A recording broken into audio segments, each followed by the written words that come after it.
The Catholic Church was really started in Rome by Alexander the Great, and it was opposed to the teachings of Judaism and opposed to the teachings of the early Christians for more than 200 and some years. So Wow. the Catholic Church was founded 3 centuries before Christ by Alexander the Great in Rome and became the dominant religion of the Roman Empire. It was apparently, in his view, a pagan belief system and institution. I'll tell you honestly, David, what I think this betrays is a very ugly sort of anti-Catholicism. One finds this also among certain Protestant fundamentalists, and I think in this case, Muslims, who have this, it's kind of like anti-Semitism, except it's directed at Catholics. And I think it's extremely ugly and, not to say absurd. Yeah, I get comments from people all the time who are now who are persuaded. I think it was from one of those chick tracts. Remember the Yes, chick oh, tracts? I do. Yeah. That's what I was thinking of. All right, let's see what he has to finish up with here. You know, by the way, I think this ought to be a good incentive for those of us who are Christians to study some church history. Mm-hmm.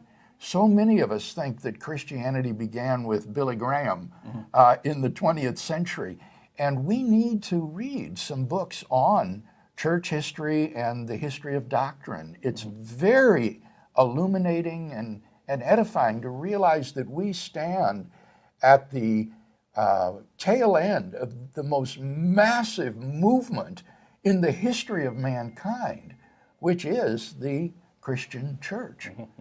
They didn't even take over Christianity until the year 325 AD. Oh. And when they did, they changed a lot of things. Again, referring to their own website. When, in August of 325 AD, at the Nicaea Council, they took over, first thing they said was, let's change the date of the birth of Jesus to be the same date as that of Mithras, which was the god, one of the gods worshipped there, and also the sun god's birthday was the same day, December the 25th, believing it to be the shortest day of the year. And Constantine was a sun worshiper of Sol Invictus. Go to the website, read it for yourself.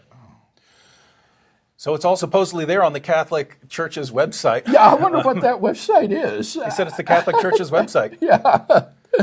Oh, yes, this is the kind of stuff, again, that you mentioned before, where the Council of Nicaea is blamed for inventing and doing all sorts of things. It just betrays a dreadful ignorance of church history. I mean, we have the writings of these so-called ante-Nicene church fathers that we can read and understand the debates over the Trinity and the deity of Christ and how they struggled to enunciate the doctrine of the Trinity, and then the codification of the canon that occurred. This is just terrible ignorance that is pulling the wool over the eyes of these gullible people. Породила